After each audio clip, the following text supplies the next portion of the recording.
This program is proudly brought to you by the Peel Dance Bar, corner of Peel and Wellington Streets, Collingwood.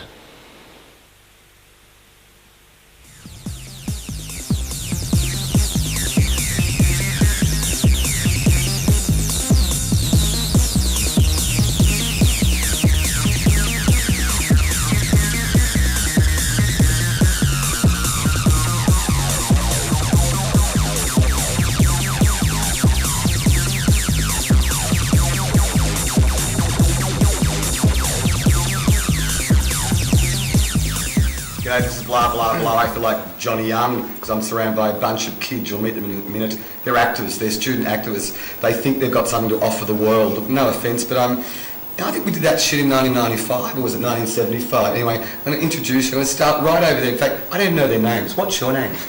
I'm Liz. And what do you do? I work for the National Union of Students. And you're from Sydney? Originally from Melbourne, but I've been in Sydney for the past 4 years. So you students out there are paying you money to research lesbian issues? I do women's welfare research and some queer research, yeah. Great. Well, that's Drew. What do you think of this lot, Drew? It's Monday night. I'm still half asleep, but it sounds good. No, it's actually not Monday night because the dykes on the cameras were at Girl Bar last night, so it must make it another day. But anyway, we'll talk about that. Well, it's just like Christmas. I think I've lost a few days. It is. And it's actually the night before M1, which I think was a freeway myself. Anyway. Dave Henderson, you're a bent volunteer and you're also national president of the National Union of Students. You're a power freak. There's no doubt. And as soon as you finish this term this year, you'll be back at Bent TV. Straight back here. And knocking off Ralph McLean, who's the current president of Bent TV. Doing the numbers now. Who also, very good. And he also is a paid worker at AUS days, but in his early days he was a closet homosexual, but I won't talk about that now. Keep going around. Who are you? I'm Daniel. I'm the queer officer for VUT and the education welfare officer for the Footscray Park campus. You're not paid, are you? No, I'm not paid. So you're all elected student reps by the wealthy capitalists over there. The spineless judges. So wait, what's VUT? I mean, I'm really vague and old, but what's VUT? The VUT stands for the Victorian University of Technology. Oh, okay. I've got 14 campuses to look after. Which span pretty much from the city going out to the regional centres up towards Wodonga and Bendigo. So basically they were the old TAFEs, weren't they? Yeah, the old TAFEs and they amalgamated. I was trying to work out where you'd get all these working buildings class from. white trash TAFEs, and then they made them into a university, stuff like that. And you're not recognised though by the union? The union recognises the position, but the position isn't recognised by the university in terms of elections or honorariums as such. So it's pretty much elected this position by the Queer Collective and Education and Welfare. Cool, good stuff. Let's go around the circle to the Melbourne University wealthy white kids.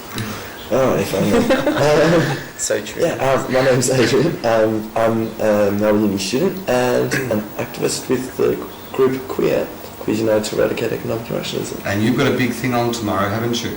Oh yeah, definitely. Yeah. You're going to stop the stock exchange, aren't you? Oh, big time. But wouldn't it be easier if you just got a computer hacker to stop the system that way? Probably doing that too. Now, who are you? I'm Darren. I'm one of the queer officers at Melbourne Uni and also an activist with Queer as well. Yeah, hanging around Parliament steps, if I remember rightly. Yes. Trying to cause problems with that nice law reform bill. Okay, Melissa, who are you? I'm Melissa. I'm one of the NUS National Queer Officers. Yes. So hang on, there's you and who? This one here. Who are you? I'm Mark, and I'm the other National Queer Officer, but I live in Brisbane. So you're in Brisbane. So this is the lot that are taking our money, our taxes, and causing problems. Now listen, what are you really fighting for? Liberation. Liberation of what? We're at the Peel Hotel. That's a liberating experience, isn't it? Depends who you talk to. Are you trying to say that the chicks aren't welcome here? Is that what you're trying to say? Some nights we're not let in. We're told to go away. Now that's the old regime. No, only a couple of weeks ago, my friends come down from Ballarat with a couple of pups, and they were told to go away. So they sat in the car for a few hours while my two other friends partied to that. How old were they? Oh, no, they were like 21. Were they straight or gay? Gay. You're serious? Did they ask for ID?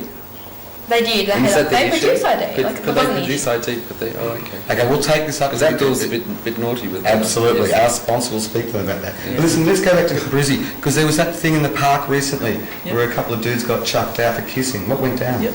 South Bank Parklands is a park that is a free public park that exists on the southern banks of the Risdon River, and they had 2 gay men were kissing at the beach, as all of us like to do, I'm sure, at various stages, and and they were kicked off basically firstly by security. They were asked to leave, and when they said that they were doing nothing wrong, the Queensland Police, wonderful force that it is, came in and escorted them off the grounds. And so there was an action organised in response to that. About 50 couples were there kissing and got some media all around the place, which was good. You don't have a gay lesbian liaison officer at the police, do you? We do, yeah. There are gay and lesbian liaison officers, but there aren't very many, and they're kind of spread out around the place. And often they're not gay or lesbian themselves, and sometimes don't really know about what the issues are. So they had heterosexual officers in the role of gay and lesbian liaison? Yep. Gee, that works really well, doesn't it? Yeah, it's great. As it always has in Queensland. Absolutely, no. Some of my best friends are gay. I'm sure it's the line they use. So you're down here for a national conference Yeah, in it's Melbourne. national committees, which is when a couple of times a year the National Union of Students gets people together and talks about where the union's going for the next few months. So that's why I'm here. And what are you taking back to Queensland from Melbourne? I've learned a lot of lack of sleep. Probably not all that. No. Well, one of the things the National Queer Department is going to be doing over the next few months is putting together a guide to queer liberation, which is going to be kind of looking at theoretical backgrounds as to where liberation politics has come from the 70s, as you mentioned before, and also looking at strategies of where to go from here. And I guess we'll be focusing on not just letting women into the peel, but I guess bigger picture issues like youth suicide and things like that, violence against gays and lesbians, which are still a major problem. So What, on campus? not just on campus. I mean, I guess students don't exist their whole lives on campus. We do enter into the broader society for a lot of the time. We go out on weekends. We walk down the street. We go shopping at the supermarket. Like that Costello man. Absolutely. So students don't exist just on campus, and that's, I guess, what we're looking at is broader societal issues as well. Now, is there always a fag and a dyke in those positions, national positions? It's just this is the first year we've existed, but We're we'll see. brand spanking new. What do you mean? Oh, this is totally new positions. Totally. We used to have a sexuality committee which met, and they used to get money out of the welfare department. We used to have a beg, borrow and steal, but now we've got our own spanking new department with our own line items for campaigns and stuff like that, travelling. Okay. And there's always at least one woman who fills the position. So technically it could be 2 women, or it could be 1 woman and 1 man. It's kind of a bit open. Can we just go back? Liberation politics. What do you mean by liberation politics? We're not liberated. Yeah. So what are you going to fight for next? Well, there's a few things. Like, I think that in the short term, there's things like making people's lives more comfortable, which obviously things that we fight for, like the reforms that are going through, or hopefully going through in Victoria. But in the bigger picture, I guess that there's a recognition that there are structures in society which cause problems for people, and they include the nuclear family as a structure, the church and its control over society, and I guess the broader economic system that we live in, called capitalism, and a lot of us recognise there are problems with that. So I remember that theory days. It was great, wasn't it, Drew? Seriously, I actually believe what you think too. Now, let's get back to your little bunch of radicals. Now, what's your view? Because you're the little hot spots at Melbourne. Does the beat still work at the bottom of the Union Building? Sorry, Opposite the showers. Yeah, that one. Yeah, remember that? That's how we got through it. What are you working on? Yeah, well, basically it still exists, and there used to be policy on it. Yeah. Around the student union. It actually is being reviewed at the moment. But we're not here to talk about beats. What do you mean it's being reviewed? Well, we had a policy basically for staff, basically telling them that they can't interfere with the beat itself. That's right. Unless invited to. Basically, it wasn't working too well, so it's under review at the moment. What the beats? Always. Oh, sorry, the policy. The policy. Right, sorry. Not the beat itself. Now, so you're very, very involved, because I first came across you lot at S11. Yes. Tomorrow is a big day, so I want to get right into that in the next segment. But what are you planning? Because this is the nuts from the police will be watching this. Okay. Well, obviously, as everyone knows, there's going to be a big blockade of the stock exchange tomorrow. And as part of the radical group Queer, we're going to be meeting and going to the blockade together tomorrow morning. and distributing leaflets about particular queer corporate scumbags, and also Allegedly, like who? like Telstra and GlaxoSmithKline. GlaxoSmithKline is actually a pharmaceutical producer who was recently taken to court, or recently took the South African government to court about drug pricing in South Africa, but they actually backed down and are no longer pursuing the case. But they're certainly depriving many millions of drugs that they could otherwise afford if they weren't so expensive. So and then in terms of Telstra, we're looking at the huge numbers of gay and lesbian staff at Telstra and the way they're treated as workers, and also the way that Telstra markets to the queer community as if it has such a queer-friendly. But it does. They sponsor Midsummer, don't they? Yeah, Mardi Gras. Sponsorship, it's got to have some returns, and I don't think it necessarily means that they're supporting it in any kind of ideological way necessarily, but more just because it may increase their profits, the exposure. So we have to give something back all the time, and that's just ridiculous because it's all in the name of their profits, basically. Absolutely, it is. What are you studying at Melbourne? I'm an arts student. Arts? Yeah. Arts engineering. And you were doing the same job last year? Yep. And Queer, the group, is it mainly run out of Melbourne Uni or RMIT? It's actually a community activist group. Right. We do use the resources, and there are budget lines out of both RMIT and Melbourne Uni. Wasn't it easy to get money out of RMIT for S11 and not Melbourne Uni? Yes. We actually had the president and the student council actually passed a motion saying that no office bearer last year could devote any time or resources, including telephone, photocopier, faxes. They really laid it out in line towards the S11 campaign. But there are ways of getting away around it. In the old days, hopefully. Now, what's happening out in the suburbs? These non-yuppie places. Well, having a look at campuses out in regional Victoria towards the western suburbs, there's been a lot of issues of safety. There's been a lot of students that have been recently been either bashed in groups, or they've been raped or attacked several times on many of the campuses, and at the moment trying to organise a safety campaign out in the west. Good, it's well needed. Now, I think we're going to go to a break any second. No, we're not. He's waving his hands. I mean, he's not a good floor manager. He's winding us up. I want to come back and talk to you, David Henderson, because you made a statement to the press. This is blah, blah, blah. It's Monday night, we think, and we're coming out of the Peel Hotel in Melbourne. Queer Politics. See you soon.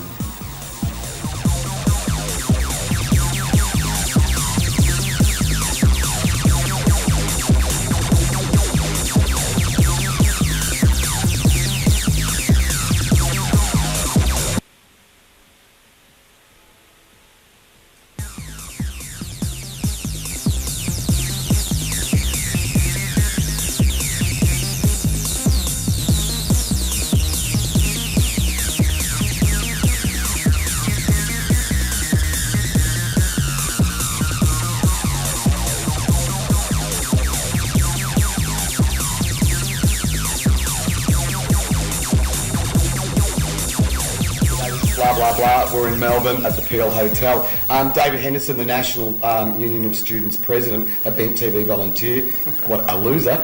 You made a statement to the press last week, sweetheart. It was a really bland statement because this bunch of losing radicals, too much time on their hands, rich kids, they trashed the Vice-Chancellor's office, didn't they? And what was your position on that? Well, look, I think it's an interesting issue. I mean, I don't think anyone's pretending that it was the ideal way for an occupation to occur, but I think it signifies just how much anger there is in the community regarding higher education issues, particularly the fact that this present government has taken $1 billion out of higher education spending since 1996, increased the charges to students via HECS up to 130%, and decreased youth allowance entitlements to a rate where it's now between 50 and 60% of the international poverty line. And that has had dire consequences for society as a whole, not just for students generally. And the fact that students are really angry about that is symptomatic of that, and signifies something really, really important that everyone should be taking notice of, and that is that the current system of higher education in this country is in a crisis, and unless we do something about it, there'll be really, really worse consequences for society. Like last week, the Indigenous student participation figures came out for the last year, and there's been a drop of 15% of the number of Indigenous students taking up higher education, and that's really, really disturbing. I mean, for a group in society that is so obviously discriminated against in every area, I mean, the life expectancy rates, the infant mortality rates, the incarceration rates for Indigenous people are so astonishingly bad, and higher education is one way that people can change their own circumstances and allows for greater aspiration and opportunity in society. And if we have a system in which 15% of Indigenous people are no longer accessing higher education, that's of tremendous concern. And the fact that students seek to do things to a Vice Chancellor's office signifies how much anger there is in society regarding that issue. So the Herald Sun doesn't normally like to write down everything I say, so I wish they did, because... But hang on, who reads it? Only people like you in Doncaster from Catholic families. Well, this is right, but these are the people who vote in marginal electorates, and this year being a federal election, it's really important that the message is getting out to people who read the Herald Sun, because at the end of the day, they're the people who vote in these important areas which change governments, which determine policy like higher education spending, Indigenous welfare, and that's why it's important that a group like the National Union of Students is always out there making the arguments and speaking to people in the media and speaking to people who live in Doncaster from Catholic families. Absolutely. Because, shut up, mate. Because you've been elected, you've got this year, we've heard enough. Now let's get on to queer issues. What about the fact of the National President being a faggot? How's that gone down at campuses? No issue? Don't even know. I don't think most students know. A lot of students wouldn't even know the national president. He looks like a poof. There was quite a bit of homophobia 2 years ago when I took up the position of sexuality convener, which was the first time that occurred, and there was a lot of dissent from people about the establishment of that position, and we fought quite hard to have 2 national queer officers this year, which was an excellent achievement for students generally. But unfortunately, there is a bit of conservatism amongst students involved in student organisations. Sorry, a little bit? A little bit. There's quite a lot. Huge amount. A huge amount. And that's really sad that people who, have the ability to think and critique what's going on in society find it necessary to stop things like queer officers on their campuses. And the fact that Daniel is on a campus where he doesn't get an honorarium at Victoria University of Technology, and that the university doesn't recognise that position, just shows how far there is to go for students generally. And it was quite an important step that the National Union took to establish a national queer officer position, and I think that it shows some commitment at least to changing. No, it's good. Now, you've got the power, you've got your jobs paid, $5 from each student, you drag money. Let's talk about campaigns. Money. What campaigns you got coming up? We've got a poster out. It says in some parts of the world governments kill queers. In Australia, let them kill themselves. And it talks about youth suicide. There's also issues around common youth allowance and the fact that for young queer people it's very difficult to access welfare benefits. Why? In what ways? Lots of ways. For example, at the moment, the criteria... Maybe Liz can talk a bit more about this. This is something that she's done a bit of research in. Oh, is it? And she could probably tell us a little bit more about Go paid worker, tell us. We've done quite a bit of research on just how difficult it is for queer students to become independent from their families. And quite often they need to. Either they have to stay in the closet to stay in the family home. They want to move out of home so that they can actually live a life that is validating of their sexuality. It's very difficult to mix full-time study with full-time work. And there is a criteria under youth allowance where if you have had a partner for 12 months, you can get youth allowance, but only if that partner is of the opposite sex. So that's still there? Yeah, so same-sex couples basically can't get youth allowance under that criteria until they're 25 years old. So there's situations where you have, particularly we interviewed 2 lesbian students in Sydney who had been in a relationship for 3 years, but both were still considered dependent on their parents.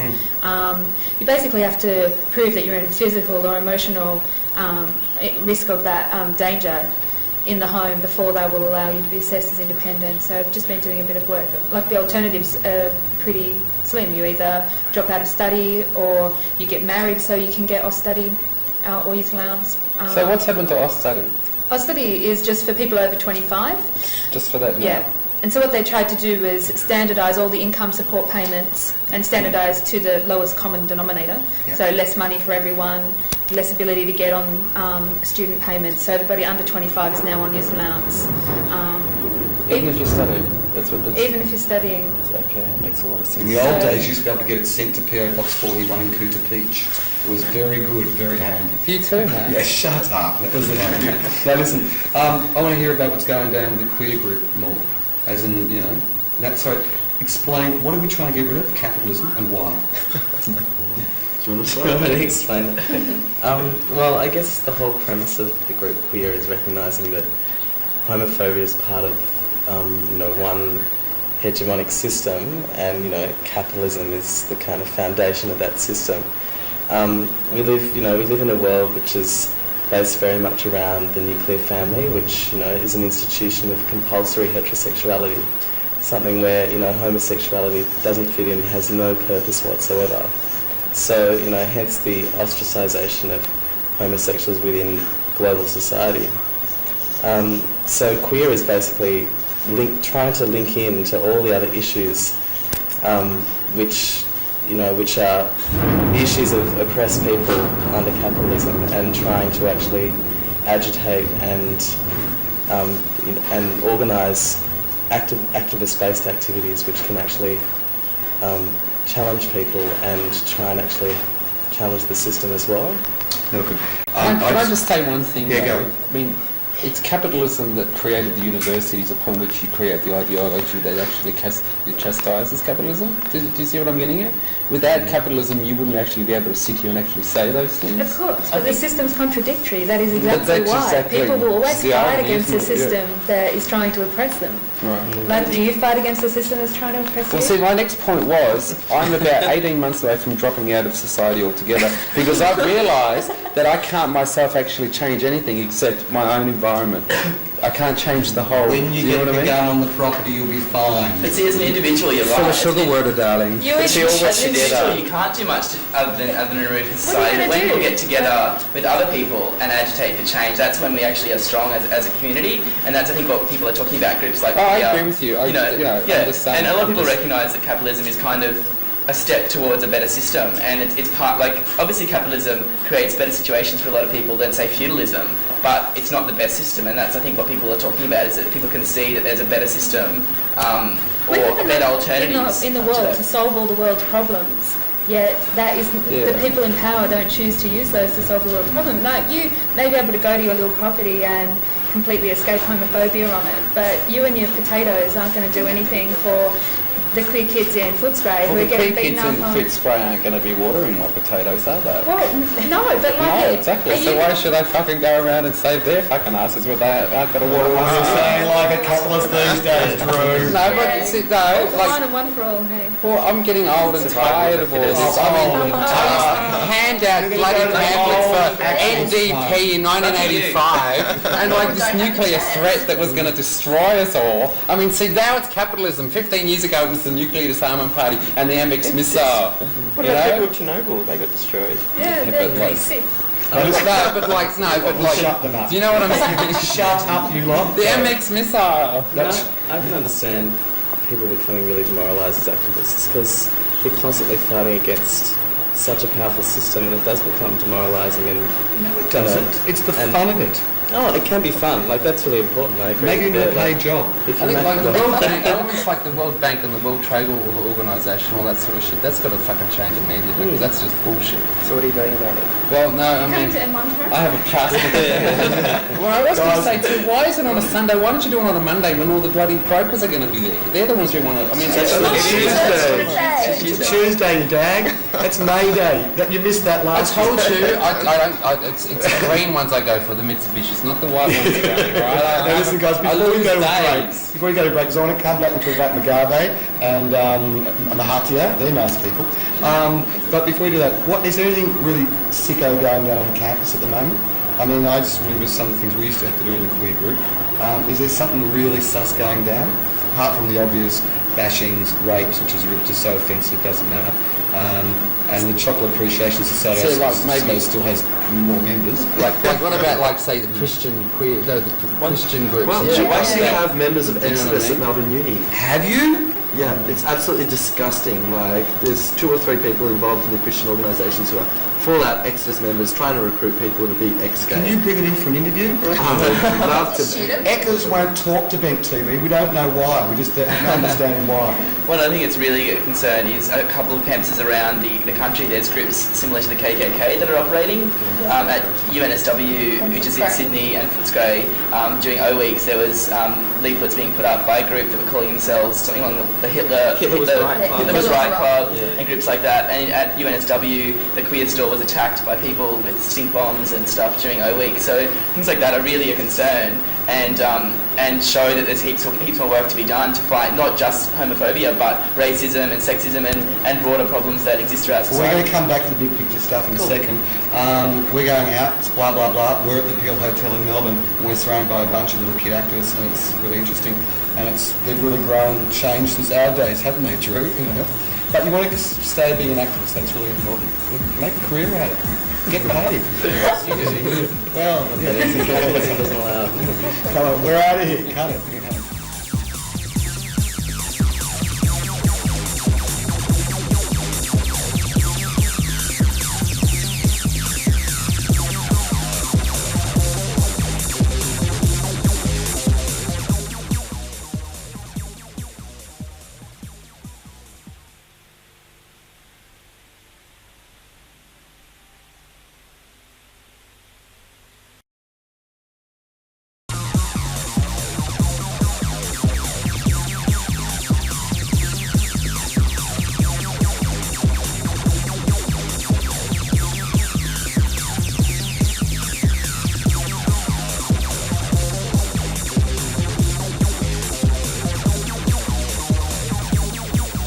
G'day, this is not Young Talent Time, it's blah blah blah. Sorry about that, it's my fantasy, you're right, Lauren. We're talking about student politics here, we're talking about internationalism, we're about to get right into it. Now, Queensland, what are you doing up there with Choggum? Well, yeah, the Commonwealth Heads of Government meeting, which happens every couple of years, all different parts around the world, is coming to Brisbane this year. So normally every time it comes into town, there's some organised protests around it. Obviously, Commonwealth has got major problems. The Indigenous Students Network in Australia is organising an anti-imperialist protest because obviously the Commonwealth represents the worst elements of the British Empire, or the elements of the British Empire. Queen's there. The real one. The sycophant that takes our money. But Mugabe will be there? That's right, lots of homophobes are going to be there. Mahathir, Mugabe, Thabo Mbeki, there's rumours he'll be here. So it's a lot of people who have got some really fucked up things happening in their country. Are you seriously going to plan a Peter Thatchell kind of arrest? Well, it'd be nice. The problem is that there's already SWAT teams operating and training in Queensland. The Queensland Police is not really known for their friendly behaviour to demonstrators historically. Well, neither Victorian Police. So. No, we shoot ours. Yeah. Ask questions later. Yeah, bang. But not our new queer liaison. We don't do that that way. So what else? Not yet anyway. Well, it's happening in October, so it's kind of in the initial stages of planning. There's also going to be a business leaders forum happening in Melbourne the week before that. So it's where the Commonwealth talks to different multinational kind of companies' heads about ways that they can expand the notion of free trade, or in other words, to kind of continue to cause problems for a lot of the world's poor. So that's going to be part of it, especially in the Commonwealth, where you've got like a few very rich Western countries and a large number of really poor third world countries. And the irony is the reason why they are poor is because they're probably members of the Commonwealth in the first Exactly. place. Yeah, exactly. Yeah. Well, we needed somebody to clean our Jubilee 2000 are going pools. to mobilise for it. Huh? Jubilee 2000, the anti-third debt, they're mobilising for Choggum. Great. So they're saying that it'll be the biggest mobilisation in Australia of Jubilee, trying to abolish third world debt. And the M1 Alliance will now be the Choggum Alliance, and all bus people up to Brisbane. Like, people come down here for S11, and we'll shut it down. So hang on, we've got to go up there. They had good dance parties. Oh, sorry, good rallies. Yeah. Hopefully it'll be huge. Yep, it's No, great. what else are you lot doing? You suicide. What's going down with that one? Okay, we had an action a few weeks ago on Easter Sunday. I don't know if people are aware. Yes. That was a bit of fun. Explain what you did to that nice man, Mr. Pell. Well, that nice man, Mr. Pell, hasn't been so nice to queers. For the last few years, he's got quite a few examples. Basically, since he became Archbishop of Melbourne, he's been that mouthpiece of homophobia, expressing every homophobic outrage that the church likes to propel. Yeah, and I'd like to jump in there and allegedly police shoot in that last segment, and I'd also like to jump in now. Allegedly,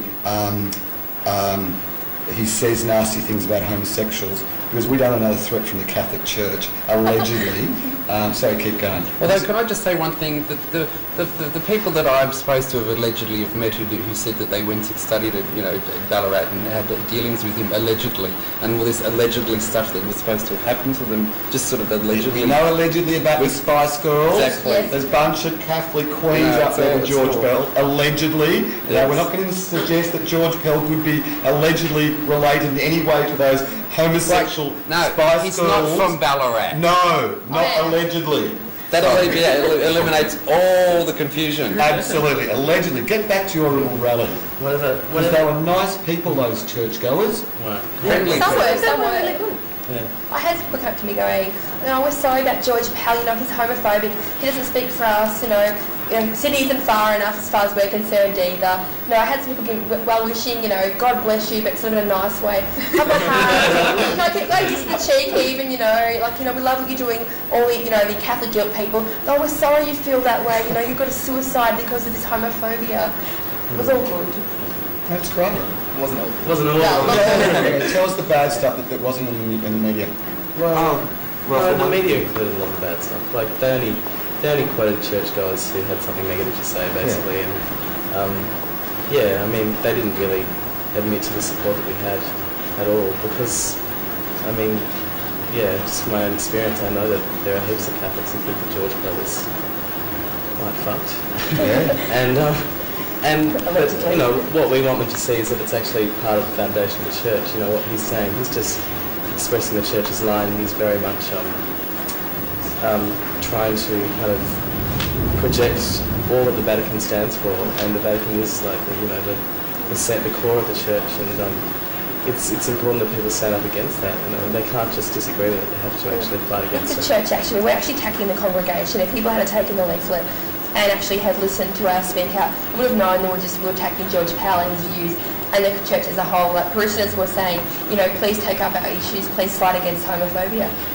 And a big concern as well is that Pell has had a lot of power as a spokesperson here in Melbourne, but now he's off to Sydney and to the head of the Catholic Church in Australia, and that's, I think, a broader concern in that his views are now going to be the official representations of the Catholic Church in the whole country, and that adds another element of power, another element of legitimacy to his viewpoints. Yeah, but then again, look at it this way. Anyone with a brain will lead the Catholic Church. If that's your head of the Catholic Church, and he's going to be so homophobic or right-wing, then hopefully they'll end up losing more parishioners, more priests, the whole lot, and hopefully the Catholic Church will just die. But that was the exact point of the action. Like what we were actually saying was that you are losing parishioners, but they're killing themselves because of the homophobia they're facing within the church, and they are unable to reconcile the church's view with their own sexuality. That is the problem. We are losing parishioners, and for the wrong reasons. Yeah. But also, I think you have to look at how much power the Catholic Church has, not just within the church, but in a broader sector of society. The Catholic Church has a lot of power over both major political parties. It has influence in policy decisions. We saw that with IVF stuff last year. The Catholic Church really does interfere in politics and in broader society in a lot more disproportional way to the number of actual practicing Catholics that there are. I mean, even trying to get our department, we had to fight against the Catholic right at NUS. Yeah. Which one of you have had a Catholic education? Yes. Hands up. Hands up. The church educates 1/3 of the Australian population. Have you? Yes. You? 1/3. In Ballarat. So hang on. In Ballarat? Are you only one of the Protestant here? I love you. What kind of school did you go to? I went to a couple of different schools. I did go to a Scottish Catholic. So you've all been to Catholic schools? Where have you? I haven't. Thank God you're Protestant trash like me. That is fantastic. I went to a fundamentalist Christian school, so it's not just Catholics. I was a fundamentalist Christian at a Catholic school. Yeah, but look how you turned out. Look at me. What I seriously want to know is why are you, and I want to go around the whole circle, why are you involved in activism and the other students aren't? We're smart. I think that there's more and more students involved in activism over the last... I've graduated, but I've been working on campuses and studying for 10 or 15 years, and the growth in activism in the last couple of years, and particularly since S11, has been out of control. And I think people want to change the world. And that may sound corny, but people really see that there is something wrong in society, and it has to shift. If young people kill themselves because they can't be out, and if lots and lots of families don't have enough money to put food on the table, then there is something wrong and something has to shift. It's great. I mean, it's so obvious, but it just concerns me that there aren't enough people doing enough. And you look at, not particularly the dyke scene, if you look at the gay boys scene in Vanilla Road, which is our new term for commercial road, Vanilla Road. Never say that C word again, Graeme. Yes, never again that C word, Vanilla Road. But you go out and hit the scene. I mean, David, you've just come back from a week in Sydney. I know this. Had a wild time. And you'll be back in another week or two. I'm happy to say. At the same time, you'll hit the dance scene party stuff. And at the same time go to the Mars Bar at the Adelaide conference. We're not going to talk about that one either. But you've got activist ideas. Well, yeah, I mean, look, I think, queer people do exist in society and need to take time out every now and then and relax and go to parties or whatever, whatever they feel is necessary, taking time out. But at the same time, it is unfortunate that a lot of queer people don't become political and as soon as they come out, they forget how difficult it was when they were in the closet and they forget the oppression that they experienced and the difficulties that they had accessing all sorts of things in society and they think that they can be happy and fulfil their lives just by going out drinking in the little gay ghettos that they create for themselves, and that's really sad. And I think the challenge is for us to bring those people out into a wider society and to make them remember how hard it was for them before they came out and to inform them of various things that are going on. So I think whilst I consider myself an activist queer, I think it's still important to go to those particular events and to speak to average queer people, I suppose, and let them know about what's going on and the need to remember what they felt when they were coming out and to keep fighting, I suppose. I know, and their fashion sense too. And I'd like to thank you all for being here to disprove the theory that radicals have no fashion sense as well. And we could just fit in at any gay venue anytime we wanted to. But the working class ones, what really freaks me out is you're by yourself in all those different campuses, in trash areas. Do you ever feel really freaked out by it? It is extremely frightening. There is a lot of work that has to be done. Like every week, there's always phone calls and emails and students coming up to the collective space or from other campuses that I have to actually travel out to and try and refer them to counselling and stuff. There is a lot of attacks, a lot of violence in the western suburbs, and it seems to be climaxing extremely fast, and I'm finding it very difficult on my own to actually figure out how to stop it. But it's just a question of why is the UT so apathetic about violence and why the students are so apathetic about politics in general, and it makes it extremely difficult to study at a university that is such a conglomerate like the UT is. Absolutely. Do you get the support from the other campuses nationally? Yeah, there are the more privileged campuses like La Trobe and Melbourne and RMIT and Monash, they've been extremely helpful in terms of helping out with resources for us and getting us involved with different activities throughout the year, and I just wish there was more queer students at VUT that would sort of, feel comfortable enough to not only turn up to meetings but also be active and try and. So one comment to the queer students watching is, I suppose, get out of the closet. Get out of the dunny, get out of the closet, onto the streets. And come to M1 and then chug them. Yeah, I think it's really important. Listen, thanks guys for being on Blah Blah Blah. Nationally, thank you for flying in for today. I'm glad the comments went well. And David, give up this national presidency at the end of this year and come back and do bad television again. I will. And it's good to see a bunch of lefties getting involved and with piercings. Fighting for queer liberation. Yeah, queer liberation. Right, this has been Blah Blah Blah. We're at the Peel in Melbourne on Monday night. And what are you going to do after this? What's happening now? More meetings. M1. More meetings. M1. So M1. Revolution. With guns. I like Federal it. budget. No, seriously. The election. Well, that's why we should chog them. Yeah, and after chog, what's up next year?